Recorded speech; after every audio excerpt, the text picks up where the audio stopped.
And David, I'm all set when you are. All right, let's go for it. Yeah. Hey, good morning, everyone. Happy Monday. I hope you're continuing to enjoy your summer. As David requested, we ask that you please put your name and affiliation in the chat. And I believe today we're going to have a wonderful roundtable discussion. So very much looking forward to that. So I will pass it to our Executive Director, Matt Bogosian, for some quick updates. Matt, the floor is yours. Great. Thanks, Michelle. And good morning, everyone.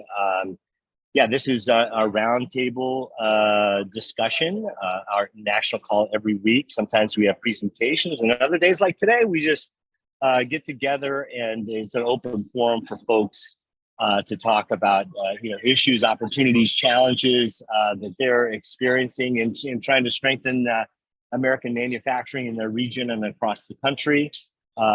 We are all busy from our respective perches, trying to take advantage of interventions that already exist in our regions and states, and also new ones that are coming out with by the federal government and other partners.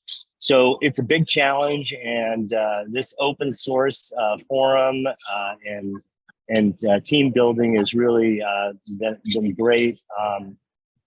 As you know, we do it every week. And then we also have this AMCC update that goes out every week, and there's lots packed in there. So for those that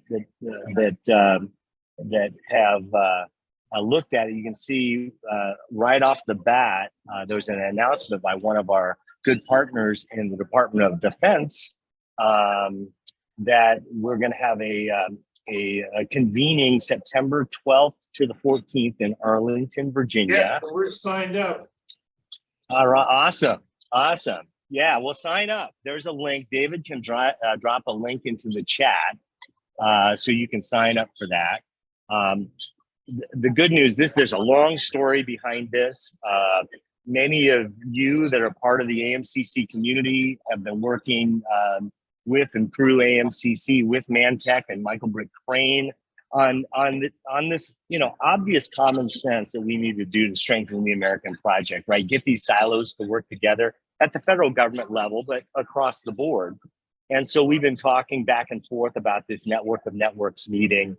ManTech is dedicated to trying to find funding to put on this convening for a long time.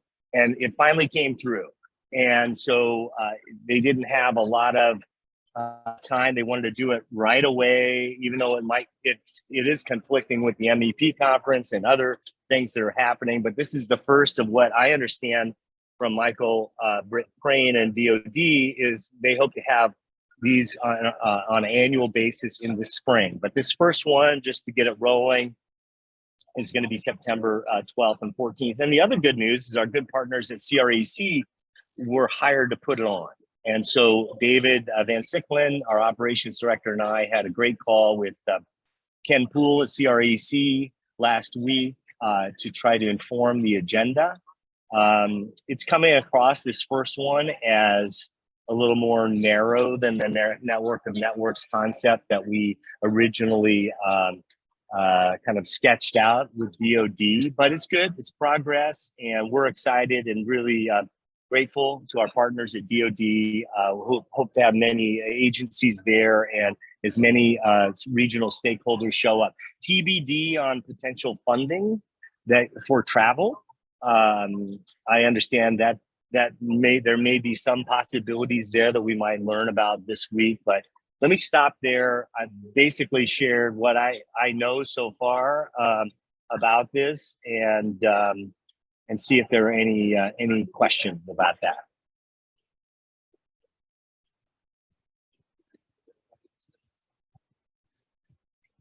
Okay, who's going? Anyone going? Aside from me and David? Oh, Bob Isaacson, I see you on there. Bob from CREC. Did you want to chime in on this at all? No, Matt, you did a good job of covering the event. We're very excited about what's restarting this whole effort and really starting to gain some momentum as we move forward. So today's a good initial kickoff, and I hope to see everybody at the event. I mean, we got a lot of work to do, right? Weaving together these different interventions in your regions. around the top priorities. A lot of good hard work ahead of us. So doing that in person, we can accelerate things faster. I think we've proven the case that's true, and hopefully this will be a good shot in the arm for more progress sooner. So we really appreciate CREC and our partners at DOD working with us to build out that agenda, and hopefully we have a lot of regional representation for those that show up and having engagement. So this is not based on my conversation with Ken, this is not going to be a bunch of presentation. This is going to be an engagement type session. So more to come on that. Let's see. So, lots to talk about. In addition to that, you saw the announcement in the update around Recompete pilot program, right? This is the new program that came out, with the Tech Hub program. So that competition is set up for October. We've been in contact with the office, the Recompete office, and they're going to come on August 7th to our Monday call so they can share more details. The one thing I wanted to just drop in here, and we can talk more about it right now if people want to talk about, how does this Recompete program fit into everything I'm doing? I wanted to make sure that folks look at that map. David, can you drop that into the chat? So this is EDA's map about the focus area. They're focusing on prime age unemployment and priority areas. They're identified on the map. So check it out.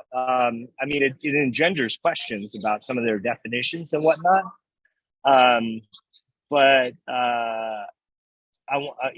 Take a look at that. There's a lot of areas around the country where this applies.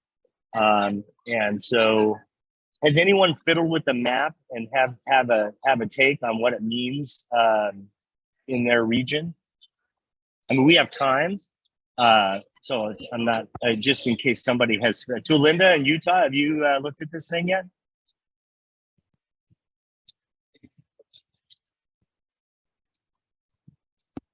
I just put it up so everyone can see. Oh yeah, Go cool. ahead. Thank you. So our Build Back Better team is actually getting together on Thursday to make a decision whether or not we go forward with putting in a proposal. But no, I haven't been looking at this map. This is the first time I saw it. Yeah. Hey, it's great to see Mike there in Maine. I was just gonna say, I do know that some community-based programs are recompeting. Mm-hmm.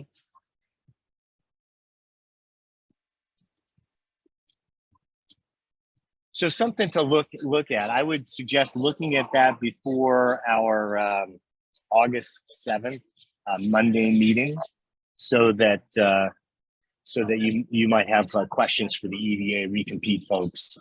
I think Nancy Gilbert's on. Nancy, did you want to say anything else about Recompete right at this stage? No, I really don't have any more, but I think I really appreciate you flagging that map. That map is part of the resources that our Argonne National Lab partners, and I know AMCC has featured before some of the Nerdy tool and some of the other things. So this map is one of their new resources that they created for us to help folks navigate their eligibility for this Recompete program. So that's great advice to look at that beforehand. And then I'm sure that team will be able to share any more details that are out there and all of the advanced information. There's some webinars and the like ahead of that October 5th deadline. So nothing more to add. Well, to that. yeah, no, thank you. Well, while you have the talking stick, Nancy, what's the status on the IEDC's Economic Recovery Corps? They're looking at applications. We have 8 that are affiliated with AMCC, and is it our understanding that folks should hear back in the next few weeks on that? Well, actually, they'll hear back sooner than that on the very next step, according to our partners at IEDC, who are reviewing the applications for host organizations. And of course, they're still recruiting through August 15th for anyone you know who might be interested in serving as an economic recovery fellow for 2.5 years. But for those that applied to host a fellow, they received over 500 applications, I think, from organizations for those 65 slots. And they're going to be doing kind of a gated review to try and narrow that down to the finalists and take some of those through sort of a project accelerator to make sure that the host is ready and the project is ready to move forward that they want the fellow to support. They're actually going to do sort of a first cut of those applications and then notify some folks about having some quick interviews to learn a little bit more about the organizations and the projects as soon as next week is our understanding, even this week, if they can get their process together by that. So they're really accelerating on this so that they can have plenty of time to work with those hosts and also do a good match once they get the candidates for fellows coming in. So some folks may hear as soon as this week. So Awesome. I just wanted to ask about the concept of AMCC cohort. Do you think that'll be treated differently than the individual applications?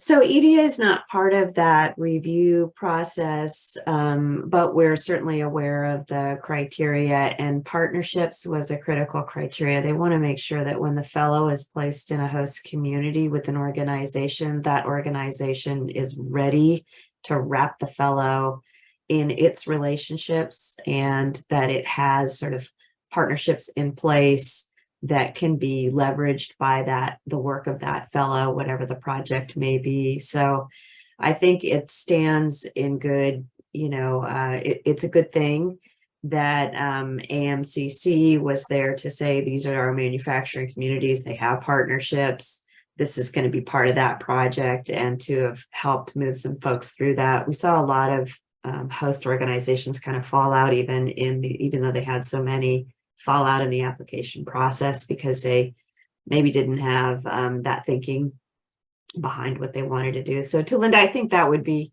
a competitive aspect of the request there. But again, they're going to look at kind of geographic spread and the projects that are needed. And at the end of the day, it is a capacity building asset. So they'll be looking at need as well.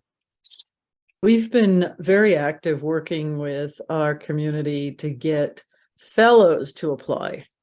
But I'll never know how many do because it's like once removed. I used my contact and then they sent it out to their potential fellows, people with the right credentials of degrees, etc. So I'm hoping that they'll see a bunch of Utah applications, which might also reinforce the need. So I encourage my colleagues here to reach out to your networks to get applicants for fellow positions to apply. And David, maybe you could drop the link in the chat. The process for fellows is kind of, as you were saying, is August 15th, but they don't actually start until January. So it's kind of somebody who is willing to sit back and wait for 6 months to potentially apply.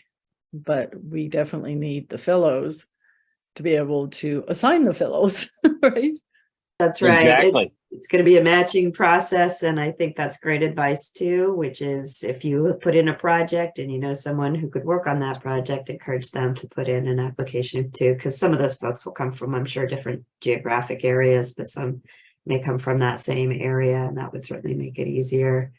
And they did build in kind of a long lead time, but they want to make sure that there's participation by the host institutions in that matching process. So they did want to build that in too. So it's a long-term effort, but we hope it'll be a good capacity building experience for both fellows and the host organizations.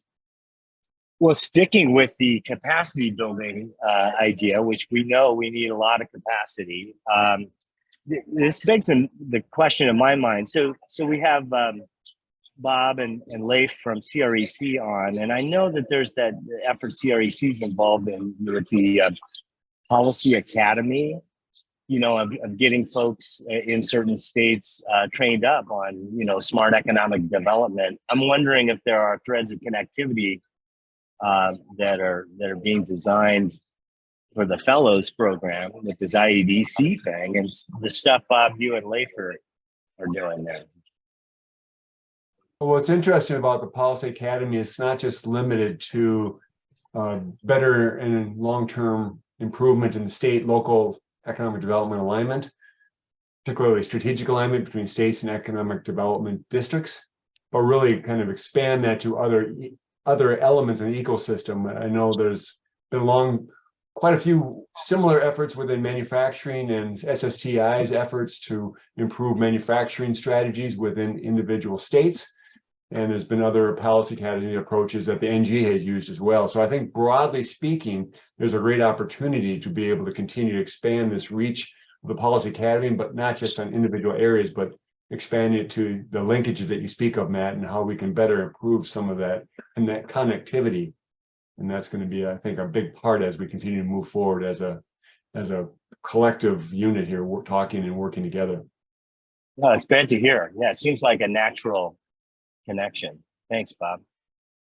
And on the same theme of capacity, we're lucky enough, as you guys might have heard, Sarah Lee, formerly of the governor's office in the state of Washington, working for so long, is now a senior advisor for capital access for AMCC. Welcome, Sarah Lee, volunteering again for the nation to help us work on one of the big six, right? Capital access and operational improvement. There's a lot. Obviously, we need. It's helpful to have these federal funding interventions, but that is woefully insufficient for the things that need to be funded. We need private capital to come in as well. And so, what are what's the playbook for that? I mean, fortunately, EDA has a recent playbook that they helped partner on capital access. David, you could drop that into the chat. David and I and Sarah Lee and the AMCC advisory board are going to be strategizing about how we as a community of practice can help you in your regions simplify and operationalize more private capital flow that might go alongside or in addition to or separately from these federal funding interventions. You want to say a couple of words, Sarah, just to say hello and how excited you are to be in this new AMCC capacity? Yeah. I love AMCC, and I'm very excited about getting private funding. And there's a lot of private funding out there, but they just don't know how to connect, and they don't speak the same language. So we're going to try to translate and work on and support AMCC's strategies. Awesome, Sarah. We're so grateful, as we've always been, for your leadership. And so this new manifestation of it is something we're all very excited about. So here, awesome. So let's, we've got a lot of great people on here with a lot of initiatives, and I want to make sure this is an open call. I see Bernie on there from our minerals extraction network. How are you doing, Bernie? Doing great. Thanks for asking, Matt. As I'm sure all of you saw, China on July 3rd said that they would no longer be selling gallium and germanium. So we actually had work on that underway. So we're right now trying to get that stood up in addition to the scandium and some of the other minerals. But we're up to 19 target minerals in our group now. And so we're pretty excited. Still trying to get all the supportive funding, but as you can imagine, defense and many of the other players in the space are enormously interested in supporting us. So if anyone else is working on it, we'd love to work with you.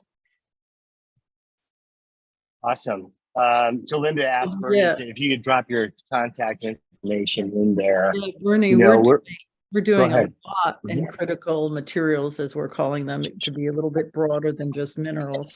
And I'd love to coordinate with you. That would be great, Celinda. So sure, I'll drop it in.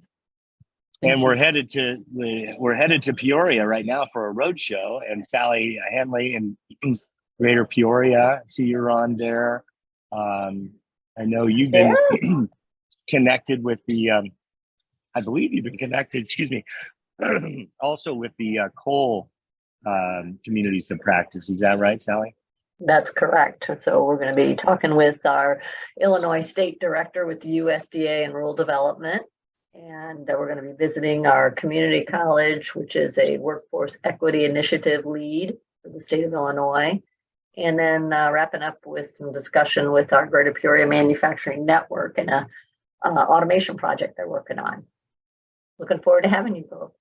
Yeah, we're looking forward to learning about the good hard work you guys are doing. As you heard from Courtney Taylor in Mississippi when she presented on the Monday call, you know, we're learning great lessons that we're all sharing across the country very quickly, and we're seeing subsequent, you know, interactions between all of you from jurisdiction to jurisdiction, like we just heard with to Linda and Bernie. So let's keep that going because we need a lot more teamwork across the country if we're going to be able to effectively compete with these dictators and thieves out there. So let's see here. Melissa, I saw that you dropped a note. You're going to a renewable energy conference. Did you want to speak to that? Hi, thanks, Matt. Sure. Yes. I was invited by SEIA, and they are the Solar Energy Industries Association. And they're hosting an apprenticeship power hour. So as you're aware, I'm with Jobs for the Future, and we support communities in establishing pipelines of talent. So particularly for manufacturing. So that's what I'll be doing, is helping any of the folks who are attending that event develop and design an apprenticeship strategy for recruiting and retaining talent. Great. Is that something that other folks can go to? Is there a high price for that, or what's the? Yeah, I'll drop a link in the chat. Okay. It has happened, I think, 4 times already. I went in May in Atlanta to the Renewables Energy Conference, and renewables. The energy folks are very interested in developing talent strategies because of course, the funding that's available federally. And so a lot of folks are trying to join the apprenticeship kind of bandwagon to get some funding from the feds. So I'll drop a link in the chat, and that'll probably give you more information than I have. Great. Thanks, Melissa. I'm also dropping into the chat this RFI, request for information from the National Science Foundation. So NSF has a large amount of funding to develop a roadmap for their new technology innovation and partnership directorate, they're calling it. And so we're going to respond. AMCC is going to respond to this. It's very, very exciting in my judgment for a lot of reasons that they're going to take in our input. But in asking for our input, they're framing the objective of our work toward the same things that we've been focused on: sustainable development, economic competitiveness, DEI, environmental sustainability, and national security. And so we're delighted to see this RFI come out framed in exactly the way that this group has been working together toward for most of the decade. So anyway, if folks have input on it, it talks about they have 10 technologies that they want to get information on. So if you have something you want to, submit to me and David that we can look at, or you just, independently from your own region, you want to chime in on it, and this is a good opportunity. And you don't have to answer everything that they ask, because it's a little intimidating, or it can be a little intimidating because, there's a lot in there. But for things you want to emphasize, I'd encourage you to check it out or use us and share your thoughts with us. So let's see. Okay, so open this up. We've got a few minutes left. Any other announcements or, if people are surviving the weather? I was hearing about torrential downpours and oceans 92 degrees in Florida. Michelle, what was that like getting in that water there? Yeah, it was pretty warm, but I would say it was extremely hot yesterday. It had to have been 100 degrees. I didn't recall it being that hot. It was really, really hot yesterday. It was even kind of like just too hot to walk around. But the water, I would say it definitely was really warm, and it was still pretty packed out there. But if you're out there for 2 hours without some type of just breeze, I felt like I was getting sick for sure. Yeah, I'm worried about you down there in Texas, Bijou. I hope you're surviving okay. Hello, Matt, can you hear me? Yeah. Uh-huh. Yeah, this is Deepak from, USC. Yeah, in And, California. you have, Hey, Deepak. Yeah. California, yes, AMCC, California. And just wanted to share with you that we held a capital access workshop on June 22nd. This was like a 4-hour workshop online, reaching out to 6 counties in California, Southern California. We had 149 attendees. We had 18 organizations that presented on capital access, starting with Federal Reserve Bank of San Francisco, SBA, SBDCs, CDFIs, folks who lend to small businesses who do not even have Social Security, people who do revenue-based financing, some very innovative resilience fund, targeting BIPOC communities. And, as I mentioned, it was, very well attended. There's a recording of this that is available. I think it would be very relevant for folks on this call if they are interested. I mean, I'll share it with you guys. And if you are, if you can forward it to your small businesses, because it is information that provides you kind of, what are the different loans, grants offered, underwriting criteria, types of businesses served, rates, terms, and their contact information. And the presentation. Deepak, that's awesome. Yeah, send us that. That is fantastic. You're a godsend. That'll be perfect timing. That can inform our work with Sarah Lee and the advisory board on what to do next. I can see a whole stream of activity flowing from this. So send us a recording and any, agenda materials to David and I. That would be awesome. Deepak, thank you for chiming in. And one last plug. Thank you to Sarah Lee also. She's been assisting me in this process. So thanks, Sarah. Yeah. Great, Deepak. Another great example of teamwork. Well, we're at the top of the hour. Michelle, I'll turn it back to you. Thanks so much, Matt. Well, thank you so much, everyone, for coming. I think this was a really wonderful roundtable discussion. It went by fast. I'm looking forward to continuing this conversation and glad to hear about capital access. We look forward to seeing everyone at the same time, same place on next Monday, and wishing everyone a wonderful week. And as Matt said, hope everyone stays hydrated and continue to enjoy your summer. Thanks so much, everyone. Thanks, Michelle. Bye. Welcome. Bye-bye.